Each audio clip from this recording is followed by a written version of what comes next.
If your home expired in Austin, there's a good chance buyers had strong opinions about it. You just never heard them. And that missing information is often the difference between selling and sitting on the market. Stick with me because in this video, I'm gonna break down what buyers were actually thinking when they saw your home, why that feedback often gets filtered before it reaches you, and how to use it to relist successfully. Now, if you don't know who I am, my name is Tucker Cummings, and as one of Austin's top 1% of all listing agents, my strategies help homeowners get on average 5% more for their home in roughly 1/3 of the time when compared to the average agent. Now, I don't say that to impress you. I say it because buyer psychology matters more than the seller intention. And before we jump in, just a quick heads up, if your home recently expired and you want a private breakdown of what buyers were really reacting to, I offer a free Austin expired listing audit. There's a link in the description, or you can call or text me directly. All right, let's get into it.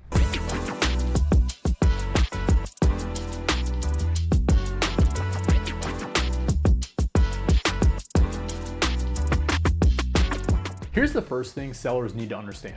Buyers are honest and agents are polite. According to buyer feedback studies cited by the National Association of Realtors, buyers often share candid reactions privately with their agent, but soften those comments when feedback is sent back to the seller. No one wants to offend you, but that politeness costs you clarity. The most common buyer thought is not, "I hate this house." It's, "I don't want to pay that price for this house." According to the pricing perception research from Zillow, buyers anchor value within seconds of viewing a listing online. And once that anchor is set, everything else is filtered through it. If buyers felt your home was slightly overpriced, even small flaws become magnified. Pricing changes perception before condition ever does. The second thing buyers noticed was competition. Buyers don't compare your home to nothing. They compare it to everything. According to market behavior data from the Austin Board of Realtors, buyers typically view multiple homes within the same price range before making an offer. If another home offered better updates, layout, or location at a similar price, buyers mentally downgraded yours. They don't announce that, they just move on.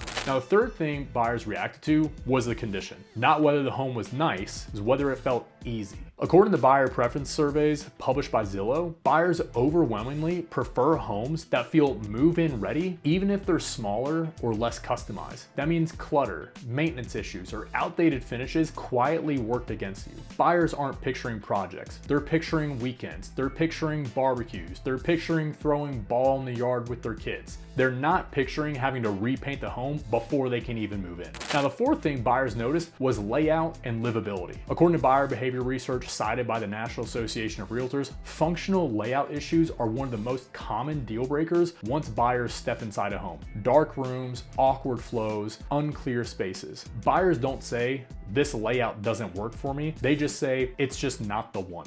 And the fifth thing buyers reacted to was energy. Now, this one's subtle, but it matters. Homes that feel rushed or cluttered or tense don't sell as well. According to the National Association of Realtors, emotional cues influence buyer decisions even when buyers believe they are purely logical. If showings felt uncomfortable or stressful, buyers felt it. Now, here's the part most sellers never hear. Buyer feedback isn't always specific, it's directional. If multiple buyers walked away without offers, the market was telling you something. And silence is feedback. The mistake most expired sellers make is assuming no news means no problem. That's rarely true. If buyers aren't giving us feedback, that's their way of saying that this is not the one for them. It's their way of saying that the price we're asking is not worth the value that we're presenting. Now, the second mistake is trying to fix everything. You don't need to solve every objection. You need to solve the right ones. According to relisting performance data analyzed by the National Association of Realtors, homes that relaunch successfully focus on correcting the top 2 or 3 buyer objections, not overhauling the entire property. Clarity beats effort.